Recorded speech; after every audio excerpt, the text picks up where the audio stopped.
Tersebut sesuai dengan surat laporan pengaduan ibu korban ke Pomdam 1 Bukit Barisan yang mempertanyakan berkas penyidikan tersebut agar dilimpahkan Polres ke Pomdam untuk sebagai dasar dilakukannya langkah penyidikan atas kasus pembunuhan yang melibatkan oknum TNI. Misteri kasus penembakan pelajar tersebut kini telah mempunyai titik terang dengan terlebih dahulu mengamankan 4 warga sipil. Fitriani selaku ibu korban berharap agar proses hukum atas anaknya dilakukan secara transparan dan tidak ada yang ditutupi. Pihaknya memohon keadilan dengan menangkap aktor penembakan anaknya. Proses pelimpahan berkas perkara agar segera dilimpahkan ke Pomdam 1 Bukit Barisan. Karena selama ini pihak Pomdam merasa surat pemberitahuan yang disampaikan kepada mereka itu belum cukup. Maka semalam kami sudah buat laporan polisi di Pomdam 1 Bukit Barisan. Sembari juga hari ini kami meminta kepada Kasat untuk segera dikirimkan surat pelimpahan itu. Karena dengan dasar surat pelimpahan itu, Pomdam nanti kita desak untuk segera langsung bergerak dan melakukan penangkapan terhadap pelaku yang kita duga dari oknum TNI Angkatan Darat. Sementara Dandim 0204 Letkol Alexandri ketika dikonfirmasi keberadaan kedua anggota yang terlibat tersebut belum memberikan jawaban. Ya pemirsa, Kepala Bidang Humas Kepolisian Daerah Sumatera Utara Kombes Hadi Wahyudi menyebut Hairul Arifin Ketua Ormas asal Kabupaten Labuhan Batu yang tertangkap polisi di Bandara Sultan Taha Jambi terlibat dalam berbagai kasus narkoba. Sebelum ditangkap, Hairul Arifin terlebih dahulu masuk dalam daftar pencarian orang Satuan Reserse Narkoba Polres Labuhan Batu sejak beberapa waktu terakhir. Hairul Arifin masuk ke dalam daftar pencarian polisi terkait dugaan kasus jaringan narkoba. Perwira menengah Polri itu turut mengatakan dari informasi yang didapatkan pihaknya Hairul merupakan bandar narkoba. Tertangkapnya Hairul Arifin merupakan eksistensi dari Direktur Narkoba Polda Sumut, di mana dalam proses pengembangan kasus-kasus narkoba yang dilakukan oleh Direktorat Reserse Narkoba Polda Sumut dan Polres Labuhan Batu. DPO ini pun juga hasil pengembangan dari kasus-kasus yang selama ini ditangani oleh Direktorat Narkoba maupun Polres Labuhan Batu. Kita tidak udah, Mas. Terkait dengan tindak pidana narkoba. Memang dia bandar, Pak, di Sumut ini. Informasi yang didapatkan dia bandar. Tentu asistensi dari Direktorat Narkoba terhadap Sat Narkoba Polres Labuhan Batu itu dilakukan, dan DPO ini pun juga hasil pengembangan dari kasus-kasus yang selama ini ditangani oleh Direktorat Narkoba maupun Polres Labuhan Batu. Untuk diketahui, Hairul Arifin disebut-sebut menjabat sebagai Ketua Ormas. Ia ditangkap oleh Polda Jambi pada Minggu 29 September 2024 lalu saat hendak keluar dari pesawat yang dia tumpangi kala itu. Tanpa ada perlawanan terhadap polisi, Hairul langsung diboyong ke Polda Jambi dan kemudian diserahkan ke Polres Labuhan Batu untuk proses hukum lebih lanjut. Pemirsa, kita beralih ke Kabupaten Mandailing Natal. Kepala Dinas Kesehatan Mandailing Natal, Dr. Faisal Situborang, mengklarifikasi isu penahanan pasien rumah sakit swasta karena tidak mampu membayar biaya persalinan hingga belasan juta rupiah. Informasi ibu dan bayi pasien rumah sakit Permata Madinah yang ditahan oleh pihak rumah sakit karena tak mampu membayar tagihan biaya persalinan. Kepala Dinas Kesehatan Mandailing Natal, Dr. Faisal Situborang, mengklarifikasi ternyata isu tersebut tidak benar karena pihak rumah sakit telah memberikan waktu kepada pihak keluarga atau suami untuk mengurus BPJS yang mati dan mengurus kelengkapan administrasi kependudukan untuk dibuat BPJS gratis dari pemerintah. Namun, sang suami tidak mengurus administrasi tersebut sehingga pasien dijadikan pasien umum dan rumah sakit Permata Madinah. Selang beberapa hari setelah melahirkan, ibu dan bayi disarankan dokter sudah bisa pulang ke rumah, namun pihak keluarga tak mampu membayar tagihan persalinan hingga belasan juta rupiah. Meski pihak rumah sakit telah memberikan kompensasi pengurangan biaya persalinan, di hari ke-10 ibu dan bayi dirawat di rumah sakit akhirnya bisa bernafas lega setelah pihak rumah sakit memberikan izin pulang usai biaya tagihan persalinan dilunasi seorang dermawan.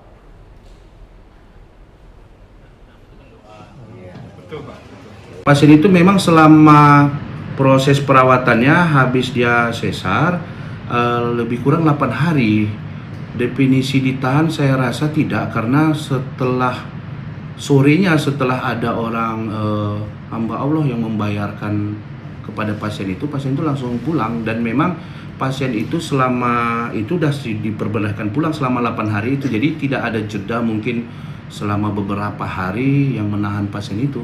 Informasi yang saya dapat terakhir. Sementara pihak rumah sakit yang dikonfirmasi tidak bersedia memberikan keterangan karena persoalan sudah diselesaikan secara baik-baik. Ya pemirsa, 3 orang pengedar narkoba jenis sabu-sabu tidak berkutik ketika disergap tim Sat Narkoba Polres Kota Sibolga di sebuah rumah di kawasan Pantai Kalangan Tapanuli Tengah. 2 di antara ketiga tersangka merupakan wanita. Barang bukti narkoba jenis sabu-sabu yang berhasil disita Kasat Narkoba Polres Sibolga Ibtu Rahmat Huta Gaul beserta tim anggotanya dari tangan ketiga tersangka masing-masing berinisial B, Y, dan AL yang totalnya mencapai belasan gram. Tidak hanya itu saja, bahkan sejumlah alat bukti lainnya seperti timbangan elektrik, bungkus plastik kecil, beserta uang jutaan rupiah yang diduga hasil penjualan dari barang haram tersebut juga turut diamankan petugas dari hasil penangkapan ketiga tersangka. Setelah dilakukan penggeledahan, akhirnya ketiga tersangka pengedar narkoba jenis sabu-sabu ini pun selanjutnya diboyong ke Mapolres Kota Sibolga untuk menjalani pemeriksaan lanjutan. Kasat Narkoba Polres Kota Sibolga Ibtu Rahmat R. Huta Gaul menjelaskan, ketiga tersangka berhasil ditangkap berkat adanya informasi dan pengembangan yang dilakukan tim Sat Narkoba Polres Kota Sibolga, dan dari hasil pemeriksaan para tersangka mengaku telah lama melakukan menjalankan bisnis narkoba itu, dan barang bukti tersebut diperoleh dari salah satu kawasan di Tapanuli Tengah. Sudah kita amankan di KTP Polres Sibolga. Karena tersangka merupakan juga residivis, kita kenakan di 114 di 112 ayat 2. Untuk sementara ini ketiga tersangka ditahan ke dalam sel Mapolres Kota Sibolga. Satuan Reserse Kriminal Polres Pelabuhan Pelawan berhasil mengamankan 3 orang pelaku begal sadis di kawasan Pelabuhan Pelawan. Ketiganya ditangkap saat tengah konvoi berboncengan 3 dengan sepeda motor sambil mengacungkan senjata tajam berupa celurit. Rinaldi Lubis 24 tahun, Rido Saputra 21 tahun, dan Ali Harahap 24 tahun berhasil diamankan Satreskrim Polres Pelabuhan Pelawan di kawasan Jalan Stasiun Kelurahan Pelawan Bahari, Kecamatan Medan Pelawan. Saat tengah melakukan patroli rutin di jam-jam rawan. Ketiganya ditangkap saat tengah konvoi berboncengan 3 dengan sepeda motor sambil mengacungkan senjata tajam berupa celurit. Setelah diinterogasi oleh petugas, terungkap ketiga pelaku yang juga merupakan geng motor ini tengah mencari seorang pemuda bernama Zainul untuk dibegal. Lantaran salah seorang pelaku pada Agustus lalu dirampok oleh calon korban tersebut. Terima kasih. Saya jelaskan bahwa saat ini Polres Pelabuhan Belawan sedang melakukan patroli dalam rangka menjelang pilkada, yang dimana untuk memberantas kejahatan 3C, geng motor dan tawuran di Polres Pelabuhan Belawan. Tim patroli berhasil mengamankan 3 orang yang berinisial RL, RS, dan AI, yang dimana pada saat melakukan patroli pelaku sempat kabur dan berhasil diamankan di depan SMK Muhammadiyah 4 Belawan. Dan pada saat penggeledahan atau pengecekan bahwa ditemukan 2 senjata tajam dan 1 pisau cutter. Selain menangkap ketiga pelaku, petugas juga menyita 2 buah celurit, 1 buah pisau cutter, dan 1 unit sepeda motor tanpa plat. Ya pemirsa, Satuan Reserse Kriminal Polres Asahan meringkus komplotan geng motor membawa senjata yang membuat onar hingga melukai seorang warga. Dari pantauan kamera pengawas, tampak 2 kelompok geng motor melakukan tawuran dengan membawa senjata tajam di Jalan Pangeran Diponegoro, Kisaran. Selain mengendarai sepeda motor, sebagian para remaja tersebut berlari sambil meninting senjata tajam. Akibatnya seorang remaja menjadi korban sabetan senjata tajam hingga terluka. Berdasarkan laporan korban dan bukti rekaman CCTV, Polres Asahan berhasil mengamankan senjata tajam dan sepeda motor. Kasat Reskrim Polres Asahan kemarin menyebutkan peristiwa tawuran tersebut berawal saling ejek hingga mengundang rekan lainnya untuk menyerang. Dari 14 orang yang diamankan, 6 diantaranya ditetapkan sebagai tersangka. Yang korbannya berdarah di lengan, kita sudah amankan 6 orang, kita tetapkan tersangka. Atau kita sebut kalau di Undang-Undang Sistem Peradilan Anak adalah anak yang berhadapan dengan hukum. Jadi 5 orang kita tetapkan sebagai tersangka dengan menggunakan pasal 80 Undang-Undang Sistem Peradilan Pidana, dan 1 orang lagi kita tetapkan sebagai tersangka menggunakan pasal Undang-Undang Darurat pasal 2 ayat 1. Kalau yang terkait kasus yang itu sudah kita lakukan tetap 6 orang tersangka. Kapolda Sumatera Utara Irjen Pol Wisnu Herbawan melalui Direktur Reserse Narkoba Kombes Pol Yemi Mandagi mengatakan mobil warga yang terlibat kecelakaan akibat penangkapan kurir narkoba akan dilakukan perbaikan hingga selesai. Sebelumnya kecelakaan lalu lintas beruntun yang melibatkan 8 unit mobil terjadi di kawasan Medan Polodia. Sedikitnya 8 unit mobil yang berada di depan mobil City Car berwarna putih terlibat tabrakan beruntun setelah mobil yang diduga dikemudikan oleh kurir narkoba ditabrak oleh petugas kepolisian dari bagian belakang. Sejumlah mobil yang terlibat kecelakaan juga mengalami kerusakan parah setelah ditabrak oleh mobil City Car berwarna putih. Belakangan diketahui pengemudi mobil City Car berwarna putih merupakan terduga kurir narkoba dan merupakan target operasi pihak kepolisian. Menanggapi hal tersebut, Yemi mengatakan Polda Sumut akan bertanggung jawab atas semua kerusakan mobil warga yang terlibat. Selain itu, Yemi juga meminta maaf atas insiden kecelakaan beruntun yang dialami warga terkait penangkapan kurir narkoba tersebut. Tentunya kita dari Polda Sumatera Utara, kami dari Direktur Narkoba juga sudah membawa mobil-mobil tersebut ke bengkel dan akan kami perbaiki sebagaimana mestinya. Kemudian kita akan serahkan kembali kepada keluarga pemilik mobilnya dalam keadaan seperti sedia kalanya. Tentunya kita juga memohon maaf kepada masyarakat, terutama khususnya kepada yang pemilik kendaraan atas insiden tersebut. Bukan merupakan suatu unsur kesengajaan, tapi itulah pelaksanaan tugas kita Polri. Tentunya kami akan ganti kendaraan-kendaraan tersebut menjadi seperti semula. Ya pemirsa, aksi kawanan bajing loncat yang diduga mencuri minyak goreng curah dari mobil tangki yang tengah terhenti karena macet di kawasan Pelabuhan Belawan, Kota Medan, Sumatera Utara. Viral di media sosial, pelaku yang berjumlah 3 orang berhasil mencuri 1 jaringan minyak goreng. Dalam rekaman video amatir yang diabadikan salah seorang sopir, terlihat seorang pria tengah mencuri diduga minyak goreng curah dari mobil tangki yang terjebak macet di kawasan Pelabuhan Belawan Simpang Buaya, Kecamatan Medan, Belawan, Kota Medan. Pelaku membuka keran tangki dan berhasil mencuri sedikitnya 1 jaringan minyak goreng curah. Sementara itu 2 rekan pelaku lainnya memantau dan menunggu di belakang mobil tangki dengan sepeda motor dan kabur setelah berhasil beraksi. Putra Siregar, salah seorang sopir pengangkut barang, mengatakan aksi bajing loncat memang sangat meresahkan. Selain berharap para sopir berani bertindak, ia juga berharap petugas kepolisian Polres Pelabuhan Belawan dapat menindak tegas pelaku kejahatan jalanan karena sangat merugikan sopir dan masyarakat.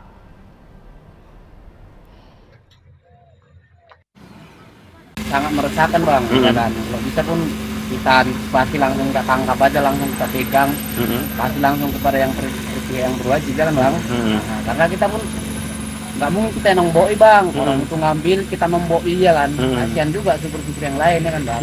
Nah, itu aja bang harapan aku, kalau bisa pun kita tangkap, entah warga yang dapat tangkap terus ya kan bang. Dari Belawan lah bang sampai ke Kayu Putih rel itulah bang, itu memang rawan bajing. Rawan ya.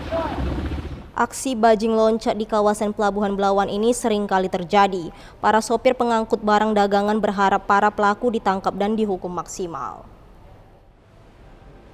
Pemirsa, pasca digugatnya pemerintah Kabupaten Langkat di Pengadilan Tinggi Urusan Negara oleh ratusan guru yang tidak lulus seleksi penerimaan pegawai pemerintah dengan perjanjian kerja, nasib para guru yang lulus kini terkatung-katung.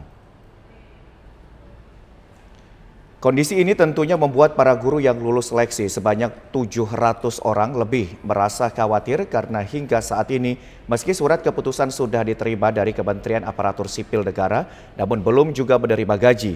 Tidak menerima gaji ratusan guru P3K karena dimenangkannya gugatan para guru yang tidak lulus seleksi sebanyak 205 orang di PT UN. Terkaitnya peraturan pemerintahan Kabupaten Langkat yang membuat seleksi dengan menggunakan SKTT atau seleksi kompetensi tambahan.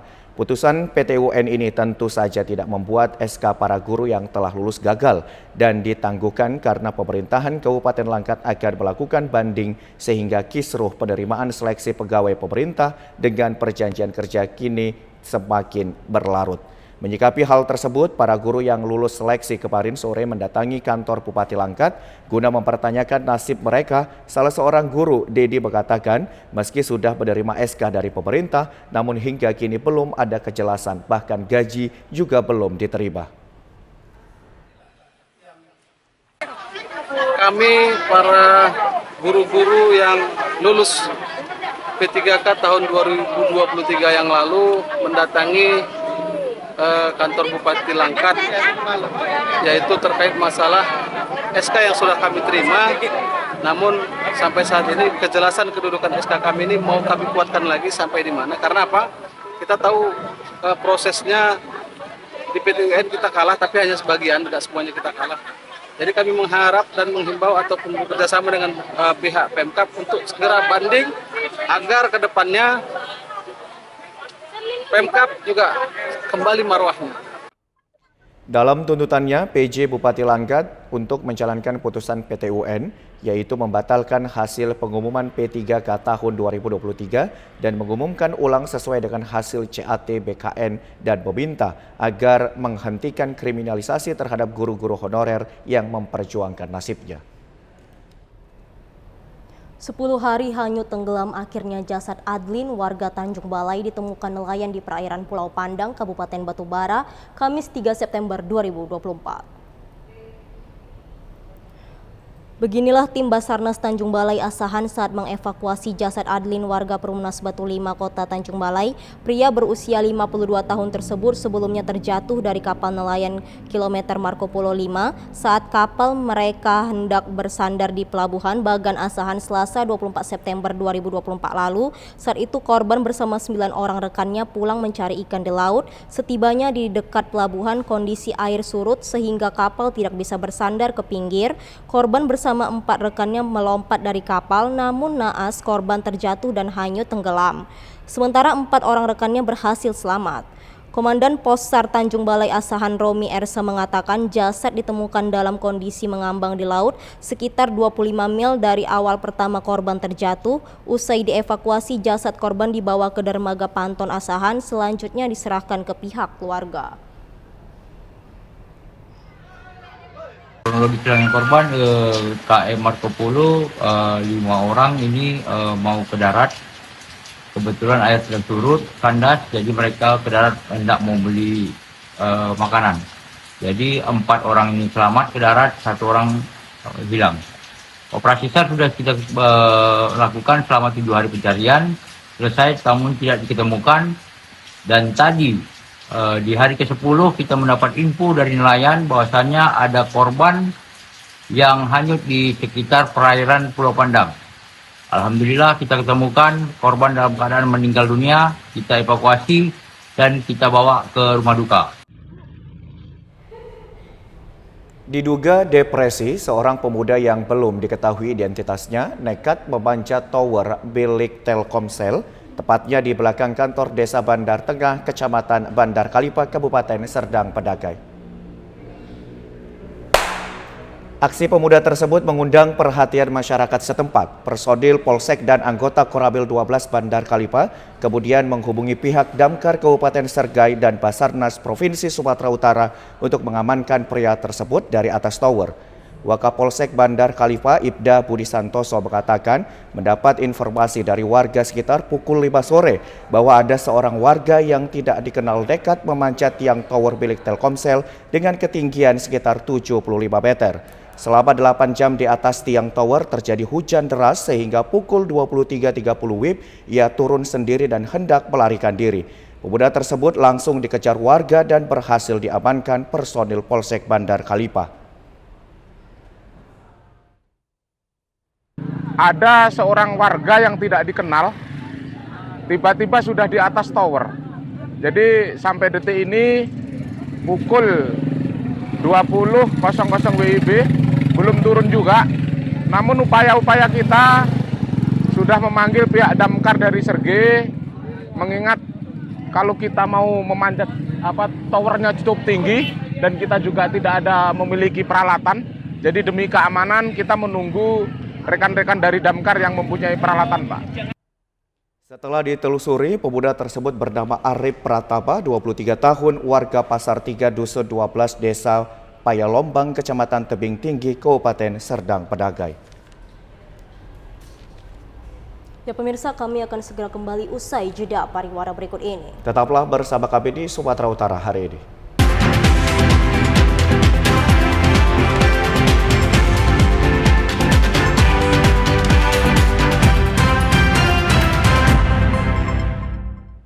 Terima kasih Anda masih bersama dengan kami. Pemirsa, sebanyak 350 personil Satgas Yonkaf 6 Naga Kalibata kembali dengan utuh dan lengkap ke Kodam 1 Bukit Barisan setelah 12 bulan lamanya menunaikan tugas menjaga perbatasan RIRDTL Sektor Barat wilayah Atampua Provinsi Nusa Tenggara Timur.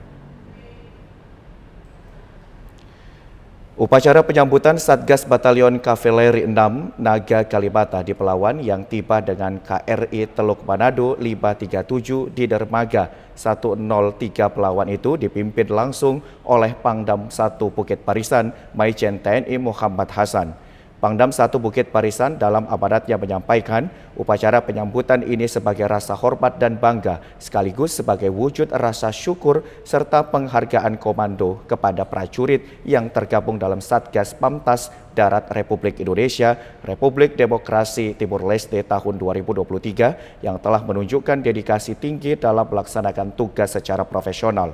Selama bertugas, Satgas Yonkaf 6 NK berhasil menemukan 27 pucuk senjata rakitan, menggagalkan 18 kali penyelundupan barang ilegal, serta membuat jembatan gantung Naga Kalibata yang menghubungkan antara Kabupaten Timur Tengah Utara dengan Kabupaten Timur Tengah Selatan. Tugas pokok mereka menjaga perbatasan, mengamankan wilayah perbatasan, menjamin bahwa tidak terjadi pelanggaran di situ.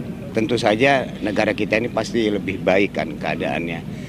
Keadaan ekonomi, keadaan ini masyarakat mereka sangat terperhatikan dengan adanya batalion ini. Tugas ini kan setiap tahun. Jadi semua programnya itu jelas. Jadi masyarakat ini merasa benar-benar ini. Mereka butuh air bersih, itu mereka lakukan. Kemudian butuh jembatan, kemudian pertanian, mereka juga ngajar. Jadi itu sih tantangan-tantangan yang ada. Ya pemirsa, pemerintah Kota Binjai mulai membuka penerimaan untuk pegawai pemerintah dengan perjanjian kerja atau P3K sebanyak 184 orang. Proses pendaftaran calon P3K dengan formasi teknis berlangsung mulai 1 hingga 20 Oktober 2024. Hal ini berdasarkan keputusan Menteri Pendayagunaan Aparatur Negara dan Reformasi Birokrasi Republik Indonesia nomor 347 tahun 2024 tentang mekanisme seleksi pegawai pemerintah dengan perjanjian kerja tahun anggaran 2024. Kabid Pengadaan Pemberhentian dan Informasi BKD Pemko Binjai, Kamsah menyatakan Pemko Binjai menyediakan lowongan bagi 184 orang P3K dengan kebutuhan formasi teknis. Sebagai syarat pencalonan, peserta harus berusia 20 tahun atau lebih dan bekerja sebagai pegawai honorer pada instansi pemerintah paling sedikit 2 tahun secara terus-menerus. Apabila semua persiapan berkas telah dipenuhi, maka peserta bisa mendaftar secara online. Formasinya kita tahun ini hanya untuk formasi teknis, Pak. Tidak kita buka untuk formasi untuk guru dan untuk tenaga kesehatan. Kita hanya buka untuk formasi teknis. Kalau jadwal pelaksanaan itu memang sudah ditetapkan sama BKN ya. bahwasanya pelamar itu mulai bisa mendaftar di tanggal 1 Oktober sampai 20 Oktober. Nah setelah itu nanti maka kami dari BKPSDM melakukan seleksi administrasi Pak. Sekolah Tinggi Ilmu Kesehatan Stikes Flora Medan berwisuda sebanyak 955 wisudawan di Medan International Convention Center kemarin. Para lulusan yang diwisuda diharapkan dapat memberikan pelayanan kesehatan terbaik kepada masyarakat. Para lulusan angkatan ke-12 yang diwisuda Ketua Stikes Flora Medan, Dr. Fitria Aldi MKet SPM, didampingi Ketua 1 Henny Triana, berasal dari program studi Sarjana Ilmu Keperawatan dan Profesi Nurse Angkatan ke-10, program D3 Keperawatan Angkatan 29, dan D3 Kebidanan Angkatan 20. Ketua Stikes Flora Medan, Dr. Fitria Aldi mengatakan, tenaga medis dituntut profesional dan mempunyai daya saing yang tinggi. Wisudawan diminta agar tetap meningkatkan ilmu pengetahuan dari berbagai sumber untuk meningkatkan profesionalisme sebagai ahli kesehatan. Dr. Fitria Aldi menyampaikan, seluruh wisudawan memiliki keahlian yang siap menjadi pelayan kesehatan di tengah masyarakat.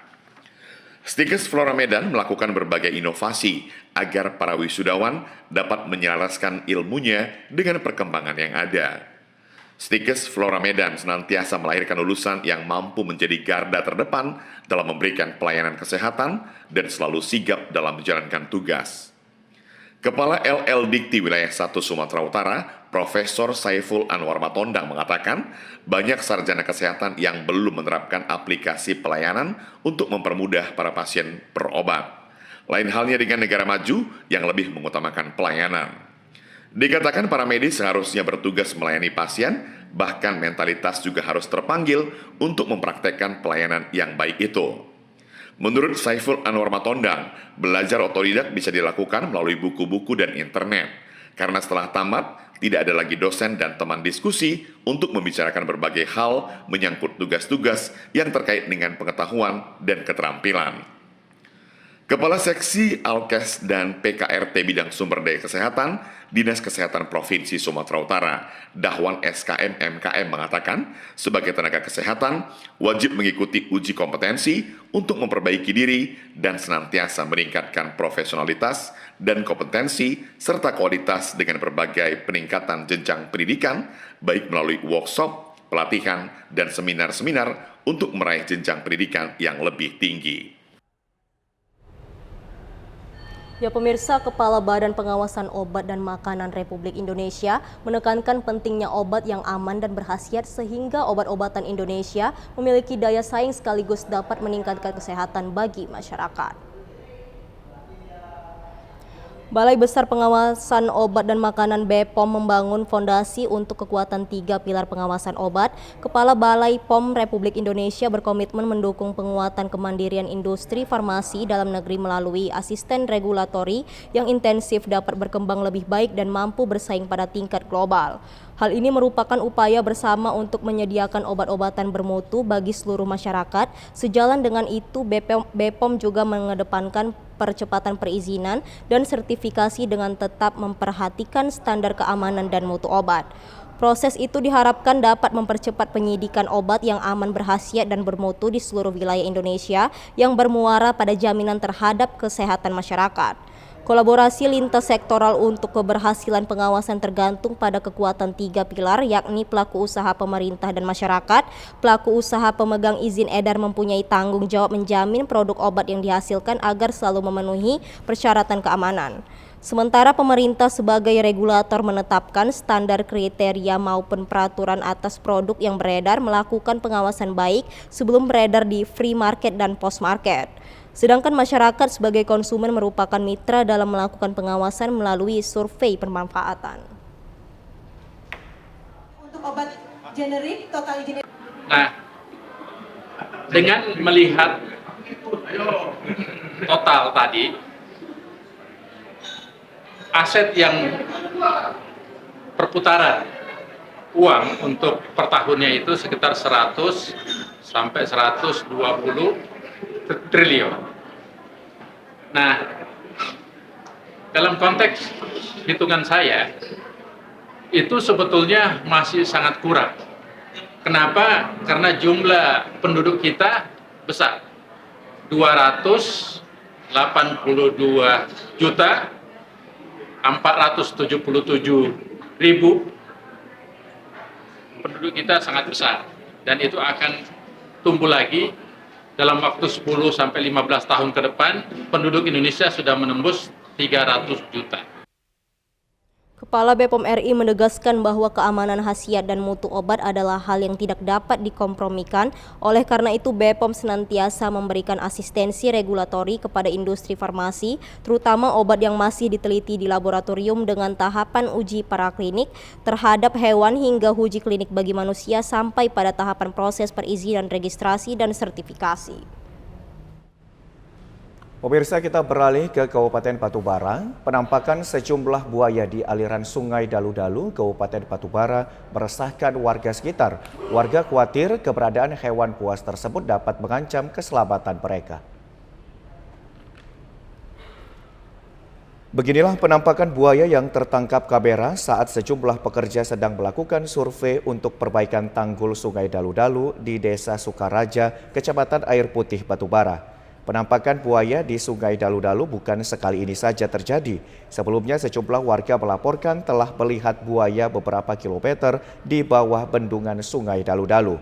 Guna mengantisipasi hal yang tidak diinginkan, pihak pemerintah Kecamatan Air Putih dan pemerintah Desa Sukaraja turun ke lokasi untuk memasang plang peringatan adanya buaya di sungai. Selain di Sungai Dalu-Dalu, penampakan buaya juga sudah beberapa kali terjadi di sejumlah sungai lainnya di Batubara. Bahkan serangan buaya pernah terjadi dan mengakibatkan seorang nelayan terluka. Camat Air Putih Mulyadi mengatakan buaya yang muncul di sungai ini diduga berasal dari penangkaran buaya yang sempat jebol saat banjir besar pada akhir tahun 2022 lalu.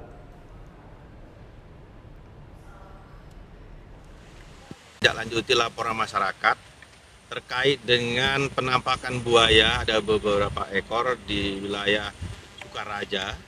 Maka hari ini untuk menghindari hal-hal yang tidak kita inginkan, pada tanggal 3 bulan 10 2004 ini kita memasang himbauan agar masyarakat berhati-hati terkait dengan adanya binatang buaya tadi. Ini mungkin buaya ini adalah lepasan dari Simpang Gabus dulu sekitar tahun 2022 ya, kita akan pecah benteng. Nah, inilah sisa-sisa yang tertinggal, maka ada beberapa ekor penampakan buaya. Ya pemirsa, kami akan segera kembali usai jeda pariwara berikut ini. Tetaplah bersama kami di Sumatera Utara hari ini. Terima kasih Anda masih bersama dengan kami. Pemirsa, penjabat Bupati Batubara Heri Wahyudi mengajak seluruh elemen masyarakat tetap menjaga persatuan selama gelaran pemilihan umum kepala daerah serentak tahun 2024. Pernyataan tersebut disampaikan dalam acara peringatan Maulid Nabi Muhammad SAW yang digelar di Masjid Hasanah Desa Simpang Dolok, Kecamatan Datu 50 pada Kamis sore kemarin.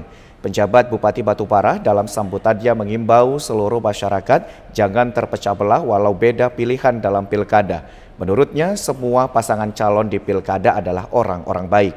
Sebagaimana diketahui, Pilkada Batubara diikuti 3 pasangan calon, yaitu pasangan Darwis dan Oki Iqbal Firma, pasangan Baharudin Siagian dan Safrizal, serta pasangan Zahir dan Aslam Rayuda.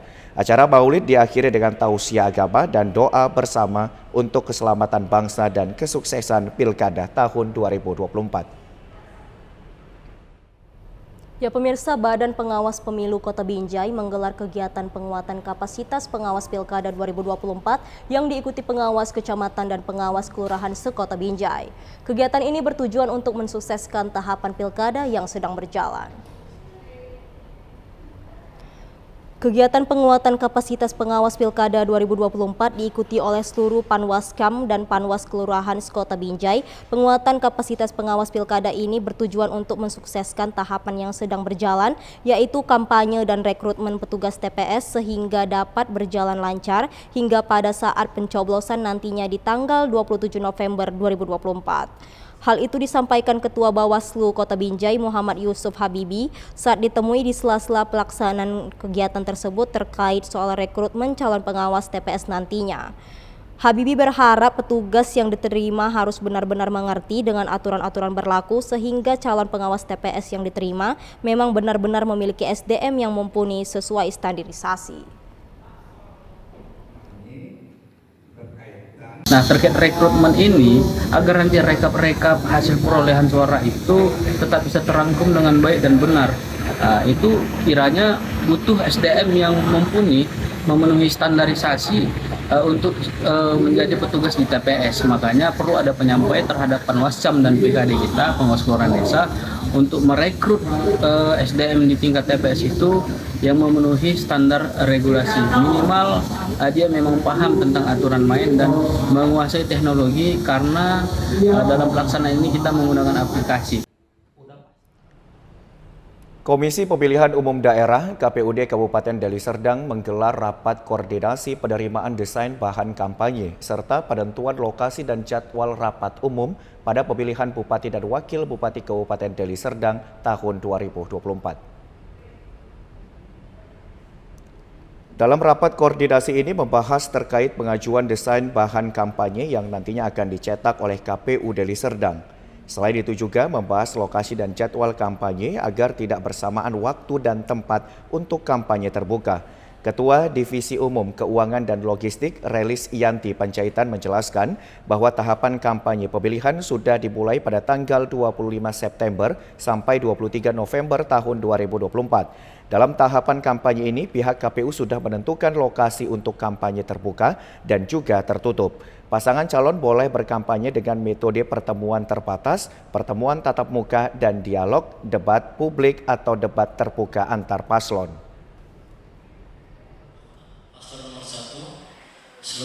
Dari Bawaslu sendiri, hari ini meningkatkan pengawasan partisipatif di masyarakat. Banyak juga informasi-informasi yang diterima dari masyarakat terkait dengan dugaan-dugaan pelanggaran yang terjadi di lapangan. Hanya saja kami memohon kepada seluruh elemen masyarakat yang mungkin menemukan adanya dugaan-dugaan pelanggaran untuk berani melaporkan ke Bawaslu. Karena ketika kami hanya menjadikan itu sebagai bahan temuan, maka proses yang kami lakukan akan alurnya sedikit lebih panjang.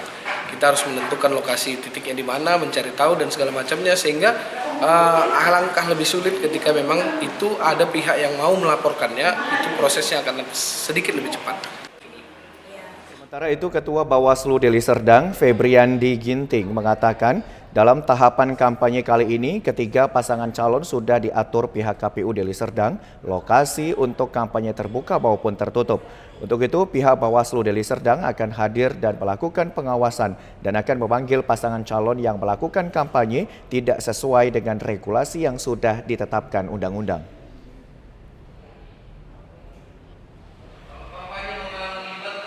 Mereka sudah menyerahkan desain sebagaimana di PKPU disebutkan atau di PK 13 itu ada tanda terima penerimaan desain, karena desain itu bicara desain bahan kampanye maupun desain alat peraga kampanye yang akan kita produksi.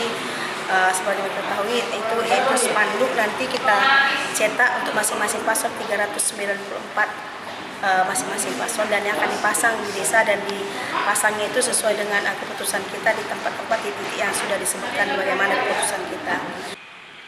Ketiga pasangan calon Bupati dan Wakil Bupati Deli Serdang bersepakat akan mengajukan jadwal lokasi kampanye terbuka pada tanggal 5 Oktober 2024. Hal ini dilakukan agar ketiga pasangan calon tidak melakukan kampanye terbuka di lokasi yang sama dalam satu hari tersebut.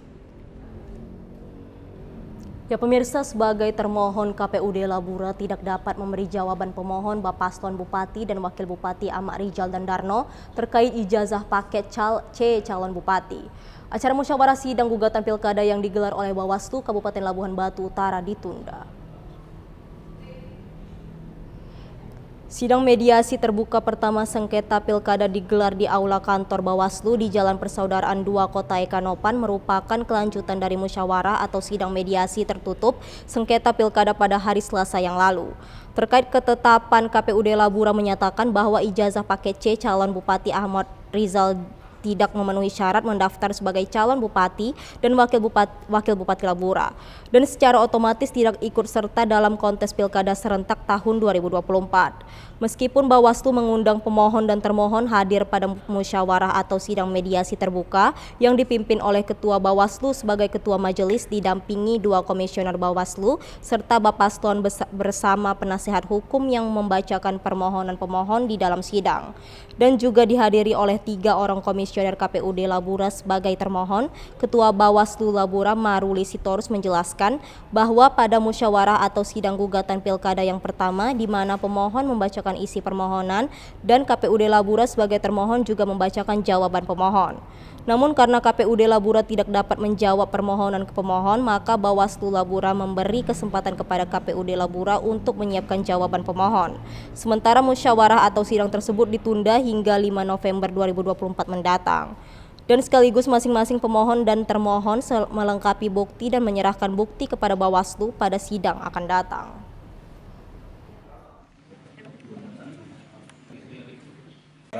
Pertama, sidang terbuka sengketa antara paslon Ahmad Rijal dan Darno dengan termohon itu adalah dari Komisi Pemilihan Umum Kabupaten Labuan Batu Utara. Ada keputusan diambil hari ini hanya pembacaan permohonan pemohon, sekaligus juga jawaban daripada termohon. Namun karena termohon belum siap untuk memberikan jawaban pada hari ini, maka sidang kita tunda, akan kita lanjutkan persidangan berikutnya pada hari Sabtu, tanggal 5 Oktober 2020. Pemirsa, semua pihak harus menghargai azas pemilu, langsung, umum, bebas, rahasia, jujur, dan adil. Termasuk dalam menentukan pilihan Anda, Pilkada serentak tahun 2024 mesti dilandasi atas hati nurani pemilih tanpa pengaruh dari manapun. Menyikapi tahapan penyelenggaraan Pilkada serentak 2024 yang telah memasuki masa kampanye saat ini, seluruh pasangan calon kepala daerah terjun di tengah masyarakat untuk mengajak warga pemilih menentukan dukungan. Seperti di wilayah Kota Gunung Sitoli, 2 pasangan kandidat yang maju menjadi calon wali kota dan wakil wali kota Gunung Sitoli, termasuk calon gubernur dan wakil gubernur Sumatera Utara, melakukan sejumlah aktivitas kampanye sebagaimana ketentuan. Adapun sejumlah atribut dan alat peraga kampanye dengan ukuran yang bervariasi terpanjang di sejumlah titik turut memperindah kawasan kota. Bagi warga di daerah itu, menanggapi keberadaan alat peraga kampanye dan atribut pilkada tidak mutlak menjadi ukuran penentuan pilihan bagi mereka. Zulkiflin Zega yang sehari-hari bekerja sebagai tukang becak berpendapat warga harus bijak menentukan pilihan termasuk melihat rekam jejak dan mencermati visi misi program kerja yang ditawarkan calon kandidat, kemudian proyeksinya dengan keyakinan akan tahapan pada pembangunan berbagai bidang usai terpilih menjadi kepala daerah nanti. Masalah baliho besar atau kecilnya sama halnya tetap ada gambarnya. Itu yang kita pikirin. Di mana yang baik nanti itulah yang kita sesuaikan. Jadi pada pemilihan nanti apa yang perlu dipikirkan, Pak? Ya, kembalilah di hati nurani kita itu. Ya pemirsa, laga antara PSMS Medan menghadapi Bekasi City FC yang berlangsung di Stadion Baharudin Siregar Deli Serdang berlangsung dengan sengit. Kontroversi dan kericuhan sempat terjadi di akhir pertandingan disebabkan wasit yang dinilai tidak profesional. Tudingan tersebut muncul saat beberapa keputusan wasit di lapangan tak sesuai dengan peraturan permainan atau Law of the Game PSSI yang menjadi pedoman setiap wasit di Liga Indonesia dalam pengambil keputusan. Pelatih PSMS Medan Neil Maizer mengatakan dirinya cukup bangga atas permainan anak-anak asuhnya meskipun harus rela berbagi poin dengan skor imbang 0-0. Namun ia menyesalkan kepemimpinan wasit Bangkit Sanjaya karena mengabaikan peraturan, salah satu yang disoroti oleh Neil Maizer yakni situasi ketika kiper Bekasi City FC mengalami cedera di menit akhir, hingga ambulans masuk ke dalam lapangan namun tidak jadi digunakan dan wasit tetap tidak memberikan kartu kuning.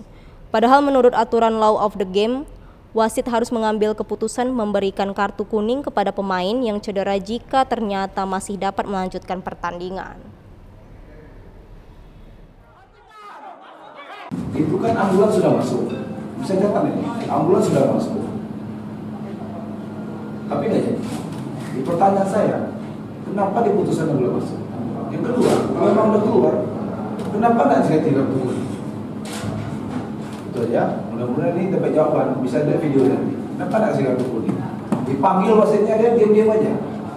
Saya bukan masalah hasil, saya masalah law of the game peraturan 12 baca itu. Atas kejadian ini, PSMS Medan telah melayangkan surat laporan terhadap kepemimpinan wasit kepada PT Liga Indonesia Baru sebagai pengelola kompetisi agar Liga 2 tak tercoreng dengan kepemimpinan wasit yang kerap mengabaikan peraturan pertandingan. Pemirsa, tahukah Anda rendang jengkol yang memiliki aroma dan rasa yang khas menjadi salah satu menu pilihan warga di Mandailing Natal. Menu makanan ini menjadi pilihan penikmatnya untuk menambah nafsu makan. Meskipun memiliki aroma dan rasa yang khas, rendang jengkol menjadi pilihan warga di Mandailing Natal untuk menambah selera makan. Jengkol memiliki tekstur yang kenyal yang diyakini mampu menyerap berbagai rempah dari olahannya. Membuat menu masakan ini kaya dengan rasa dan cukup digemari bagi para penikmatnya. Cara pembuatan dalam olahan menu masakan ini pun cukup sederhana. Seperti halnya di dapur sederhana milik Idris Tanjung, jengkol direbus hingga lembut yang kemudian dimasak dengan berbagai bumbu tambahan seperti irisan bawang merah, serai dan cabai merah giling dengan sedikit campuran kuah santan yang dimasak hingga sedikit kering. Penambahan daun jeruk dianggap perlu guna mengurangi aroma khas dari jengkol tersebut. Tak jarang pelanggan yang berdatangan sengaja memesan rendang jengkol untuk menambah selera makan. Untuk satu porsi rendang jengkol dibanderol harga Rp10.000 per porsi. Ketika kita merebus jengkol itu, kita memasukkan beberapa helai daun salam agar baunya itu berkurang. Untuk rendang jengkol itu agar tampilannya lebih bagus, kita harus memakai jengkol yang tua dan besar-besar. Gitu. Kalau enggak, kita memakai jengkol yang biasa, kadang hasilnya enggak sempurna. Ya pemirsa, berikut informasi perakiraan cuaca di sejumlah daerah di Sumatera Utara dari Badan Meteorologi, Klimatologi, dan Geofisika wilayah 1 Medan berlaku pada hari Sabtu 5 Oktober 2024. Assalamualaikum warahmatullahi wabarakatuh. Halo sahabat BMKG, berjumpa kembali bersama saya Utami Alharia, perakirawan BMKG wilayah 1 Medan yang akan menyampaikan informasi perakiraan cuaca dan hotspot Provinsi Sumatera Utara Sabtu 5 Oktober 2024. Untuk pagi hari, diperkirakan berawan dan berpotensi hujan ringan hingga sedang di wilayah Sumatera Utara. Potensi hujan sedang terjadi di wilayah Humbahas, Madinah, Nias Selatan, Nias Utara, Tapsel, dan Taput. Sedangkan untuk siang hingga sore hari berpotensi hujan ringan hingga lebat di sebagian wilayah Sumatera Utara. Hujan lebat terjadi di wilayah Madinah dan Pakpak Barat. Sedangkan untuk malam hari berpotensi hujan ringan hingga lebat di sebagian besar wilayah Sumatera Utara. Potensi hujan lebat terjadi di wilayah Pakpak Barat dan Tapteng. Sedangkan untuk dini hari diperkirakan berawan dan berpotensi hujan ringan hingga lebat di sebagian wilayah Sumatera Utara. Potensi hujan lebat terjadi di wilayah Humbahas, Kota Gunung Sitoli, Labuhan Batu, Labuhan Batu Selatan, Labuhan Batu Utara, Nias, Nias Utara, Tapsel, Tapteng, Taput, dan Toba. Suhu udara berkisar antara 13 hingga 31 derajat Celcius dengan kelembapan udara berkisar antara 80 hingga 100%. Angin bertiup dari tenggara hingga barat laut dengan kecepatan 3-11 km per jam. Sedangkan untuk titik panas atau hotspot di wilayah Sumatera Utara, dari pantauan tanggal 3 Oktober 2024 tidak terpantau adanya titik panas di wilayah Sumatera Utara. kami menghimbau kepada masyarakat untuk waspada terjadinya hujan sedang hingga lebat yang mana sertai petir dan angin kencang di wilayah pegunungan, lereng timur, dan lereng barat Sumatera Utara yang dapat menyebabkan terjadinya banjir, longsor, serta bencana hidrometeorologi lainnya. Demikian yang dapat kami sampaikan, semoga bermanfaat. Terima kasih dan sampai jumpa. Ya pemirsa, informasi tadi menutup perjumpaan kita pada program Sumatera Utara hari ini. Saya Muhammad Budi SR. Dan saya Yuni Syalfani pamit undur diri. Terima kasih atas kebersamaan Anda. TVRI, Media Pemersatu Bangsa. Sampai jumpa.